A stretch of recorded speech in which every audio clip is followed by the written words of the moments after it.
I ran across this awesome video from Richard Medhurst, independent journalist, British based at UN, lived around the world, international affairs, US politics, and Middle East the other day. It's got 172,000 views about what's going on, with Trump's bomb of Iran. Let's watch it and then we can talk about it. Here we go. The Iranians tried every step of the way to placate and appease the Americans, okay? And all the Americans did is jerk them around. And then Donald Trump has the balls to go, I gave them 60 days. Motherfucker, they gave you 7 years. It's been 7 goddamn years since 2018, since he ripped up the nuclear deal. And every step of the way, the Americans, the Israelis, and their allies have sabotaged diplomacy. And here's the proof. The Iran nuclear deal was signed here in Vienna in 2015. It's called the Joint Comprehensive Plan of Action, or JCPOA. Iranians were in full compliance, and not my words, they're the IAEA's. Then after 3 years, in May 2018, Donald Trump quits the agreement and he reimposes sanctions on Iran. And so for a whole year after that, what do the Iranians do? They're still in full compliance. As a gesture of goodwill, in good faith, they keep applying the agreement for a whole year. Can you imagine you sign a contract with someone, they rip it up, and then you keep following the contract for an entire year? That shows how much the Iranians wanted to save the agreement, which capped uranium enrichment at 3.67%. So we get to May 2019, the Americans still won't come back to the agreement. So Iran announced a partial withdrawal. They say, you know what? Every 60 days that the United States doesn't lift sanctions, we're going to reduce our commitments under the nuclear deal. In the JCPOA, it literally says, under Article 26 and 27, that if the United States leaves the deal and reimposes sanctions, which is precisely what Trump did, Iran is not obliged to follow the agreement anymore. That's normal. And so the first step the Iranians take is to stop exporting their stockpiles of highly enriched uranium. July 2019, 60 days have passed. The Americans won't get back in the deal. Iran began enriching uranium from 3.67% to 5%. Their stockpiles of UF6, so that's hexafluoride, uranium hexafluoride gas, those stockpiles go past the 300 kilogram limit. Civilian use is 3.67%, okay? 5% is hardly that much further away. Nothing wrong with that. And the Iranians say, look, every 60 days, you don't get back in the deal, we're going to keep doing this because we've already waited a year and we didn't do anything differently. We waited a whole year for you to get back in the deal. It's a negotiation tactic. It's meant to put pressure on the Americans. It's leverage. It's not because they want to build a bomb. They just want sanctions relief. September 2019, another 60 days go by. Americans still won't get back in the deal. Trump won't lift the sanctions. So the Iranians say, okay. By the way, I will say I didn't know anything about this. I never hear anything about this in the news. Our news is too busy talking about stupid shit to talk about anything important. We're going to bring advanced IR4 and IR6 centrifuges online. And we're going to lift the limits that we placed on our research and development, R&D, of our advanced centrifuges. So centrifuges are basically these metal tubes that enrich uranium gas. They spin at a very high velocity. November 2019, another 60 days go by. The Americans still won't get back in the deal. What do the Iranians do? They bring more IR6 centrifuges online. The Fordow facility, which is one of the facilities they're trying to bomb right now, which is very deep in the mountains, that one begins enriching uranium to 4.5%. So before that, it was mainly being done at Natanz, which is the main enrichment site. 2 weeks later, the Iranians exceed the 130 metric ton limit on heavy water that was originally imposed by the JCPOA. But again, they're no longer bound by the deal now. January 2020, another 60 days go by. What does Donald Trump do? He goes and assassinates, he murders General Qasem Soleimani. He tricks him into coming to Baghdad for peace talks. Sound familiar? Right? Pretending to engage in diplomacy, and then assassinates him in a drone strike. So after 2 days, the Iranians say, all right, you're out of your mind. The Iranian... I didn't know about that either. I've heard rumblings. I've heard something about Mossad may have got someone, might be a different guy. Maybe it's the same guy. We know Israel and the United States are like this, and it's super sketchy, but let's continue. Parliament, the Majlis, pass a bill to limit their cooperation with the IAEA. Now, that bill was not ratified. However, the Iranians do remove the cap on the number of centrifuges that was originally placed by the JCPOA, which capped it at 5,060. So more centrifuges, more cascades, which are groups of centrifuges, are installed, and they begin enriching uranium at higher speeds and higher quantities. Once again, tit for tat, okay? It's not out of nowhere or out of the blue. It's always in response to Israeli and American aggression.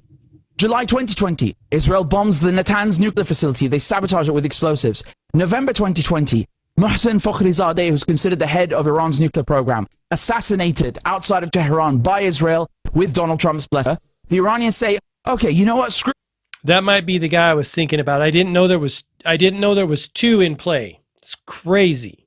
For you, we're going to pass a bill in the Majlis, in the Iranian parliament, to block snap inspections by the IAEA. And we're going to enrich uranium now, not to 4.5%, not to 5%, but to 20%. Again, tit for tat. You kill the head of our nuclear program, we're going to enrich uranium up to 20%. And what is the condition? They say, we're going to do this unless you give us sanctions relief, especially on the banking sector, particularly from the European Union and the E3, that's Germany, UK, France, who are all parties to the nuclear deal. Even after the West have blown up Iran's nuclear facilities, murdered their top military commanders and nuclear scientists, the Iranians are still trying to engage in diplomacy, saying, look, we can fix this. All you have to do is lift the sanctions. So again, look at the level of leniency, of mercy, of goodwill, of good. I've heard this before prior to WW2 that the United States had put such harsh sanctions, and fact check me on this, on Japan that it was a given that Japan was going to attack, right? And again, then you always have to think about, are there behind the scenes things that are going on? But these sanctions, and that's what many feared with the tariffs, that it would lead to real war. I shared a video here. The Prime Minister of Singapore was saying, hey, these tariffs are so bad for the world that they could lead to real war. Like, it's a tariff war, then it becomes a real war. Faith of that willingness to engage in actual diplomacy after everything that's happened. Other countries would have gone to war at this point already. February 2021, still no sanctions relief. So the Iranians suspend the additional protocol, the AP, and they end snap inspections. Now remember, the Iranians haven't just signed the Nuclear Non-Proliferation Treaty, which is the NPT. They've also signed the additional protocol, the AP. They've also signed the JCPOA. That's 3 bloody deals. The NPT would have been enough on its own. They didn't need to do the others. And even the NPT they can withdraw from. And as a matter of fact, they're threatening to do that right now in response to Israel's war. So in February 2021, Iran, despite pulling out of the AP or ending the snap inspections, they strike a black box agreement with the IAEA. They say, look, we're not going to let you live stream from the facilities anymore because, yeah, Iran put cameras that the IAEA could watch all the way in Vienna. They had special tamper-proof seals on equipment and meters. The works, in addition, of course, to the snap inspections, right? But they say, we're not going to let you live stream anymore. We'll keep the cameras recording, and then we'll put the footage in a black box and give it to you after 3 months once you get Iran sanctions relief. If you don't get the West to lift sanctions, then you don't get the footage. We'll destroy it. See, you never hear about sanctions. I've never heard about sanctions at all. Now, as far as I know, despite the fact the West never lifted sanctions, the Iranians have not destroyed any of that footage in the end, which goes to show you once again how lenient the Iranians have been and how much they tried to get the Americans back into the JCPOA, which capped their nuclear program at 3.67% enriched uranium. April 2021, Iran and the US begin indirect negotiations in Vienna. I covered those in detail. What do the Israelis do during the negotiations? Sound familiar? They go and bomb Iran's nuclear facility at Natanz. 1-5. This is an old tactic. The Americans are running cover, pretending to engage in diplomacy. The Israelis go and bomb. They do good cop and bad cop. That's the whole shtick. So they cut the power supply to the Cascades, and then they cut the backup generators as well. And when they do that, of course, the centrifuges, which are spinning very, very fast, have no time to cycle down and properly evacuate the hexafluoride uranium gas, the UF6 gas. So they snap, they break. What do the Iranians do? They replace the broken centrifuges with 164 IR6 centrifuges at Natanz, and they begin enriching uranium to 60%. Again, tit for tat, a direct consequence of Israeli aggression and America's unwillingness to get back in the deal. A pressure tactic. So the Iranians are saying, look, we've gone from 3.67 to 4.5% to 5% to 20% to 60%, and you're still not listening. So now we're at 60, and now we're going to expand the stockpile of 60% enriched uranium. Okay, I know this by heart because I covered this for years. So it's extraordinarily frustrating watching these motherfuckers lie about Iran wanting to build a bomb. No, there is no bomb. There is no weapons program, okay? The reason we are at this stage is because of Israel, is because of America. And remember, there was no weapons of mass destruction. And I'm surprised the U.S. didn't, whip something up, lie about it. I can't believe still that it is common knowledge there was no weapons of mass destruction in Iraq, right? And we know that 2 to 3 million Iraqis, including 500,000 babies. The U.S. is done. I can't even. There's no coming back from the lies and deception in the U.S. They are so done in the world as far as diplomacy and relationship with other countries. It's just a nightmarish situation. Then, even now, there is no proof of a weapons program. All right? June 2021, Israel bombs the Courage nuclear facility. It's never ending, is it? November 2021, negotiations are back on in Vienna. I interviewed the chief negotiator of the Iranians, the Russians. I interviewed Professor Merendi. It's all in a playlist on YouTube, okay? They seem to be going well. And then in February 2022, the Ukraine war breaks out. Talks break down. They were this close to signing a deal, and then the nuclear talks just break down. June 2022, the Board of Governors, which is held quarterly at the IAEA, it's basically made up of UN member states, okay? They make up the board. They pass a motion against Iran. What happens? Again, tit for tat. The Iranians go, well, screw you. We're going to turn off some of the cameras. Now, these cameras were installed voluntarily. They are not part of the NPT. They are not part of the AP. They are not part of the JCPOA. Iran is under no obligation to have them in the first place. They were not part of any agreement. So once again, as a pressure tactic, a negotiation tactic, the Iranians say, you want to keep attacking us diplomatically, militarily, we're going to turn off the cameras. But of course, the Western media won't tell you that. You go read Reuters and all that garbage, and they'll tell you, oh yeah, Iran is blocking the inspectors and all this stuff. June 2023, fast forward a year, you've got indirect talks in Oman trying to revive the deal. You know, the Americans are just wasting time. And here's what they won't tell you. The IAEA closes cases on Fordow and Marivan. So these are two nuclear sites in Iran, because they always said, what are the trace amounts? Why are there these particles of highly enriched uranium over there? What were you doing? And, you know, they would use it to bollock Iran around, essentially. And so these trace amounts were there. They've been there for decades. They predate Iran's recent nuclear commitments. So they were just using it to give Iran a tough time. But even then, the IAEA say, we're done. We have no more questions. These cases are closed, right? But they won't tell you that either. September 2024, the IAEA and the E3, so that's Germany, UK, France, estimate that if Iran has enough 60% enriched uranium, if they further enrich it to 90%, which is weapons grade, well, they could theoretically build 4 nuclear devices. Yes, well, theoretically, if I laid an egg, I'd become a chicken. I mean, what is this ridiculous hypothesizing? 60% is 60%. No one has 90% uranium. There is no 90% enriched uranium in Iran. If you're so concerned about them getting to that level of enriched uranium, get the Americans to lift the sanctions. Why don't you just get the sanctions lifted? Enriched uranium is just one piece of the puzzle. If you see a bag of flour on a table, it doesn't prove that someone baked a cake. You still need eggs, you need salt, you need a mold, you need an oven. The uranium is useless without the other materials and a delivery mechanism. October 2024, Grossi, the Director General of the IAEA, the next month he goes to Tehran, he tries to hold everything together like he did with the black box agreement with the cameras. And the Iranians don't just offer to pause uranium enrichment, right? They didn't just say it. They literally took him to Fordow, to Natanz, and showed him the centrifuges are offline, okay? And they say, we stopped. Go relay that to the Americans, get them to lift the sanctions, and don't bollock us around at the Board of Governors. And by the way, we'll even undo the blacklisting of those 4 IAEA inspectors. You can send 4 new ones to Iran to take their place. So full cooperation, full transparency. Grossi goes back to Vienna, and what happens to the Board of Governors? They go ahead and they condemn and they censor Iran. Again, you know, they punish Iran for offering to pause uranium enrichment. I mean, talk about shooting yourself in the foot. So what does Iran do? Well, they go, screw you. Bring the centrifuges online. And then we come to June 12th, 2025. That's just last week. And we have this recent IAEA report.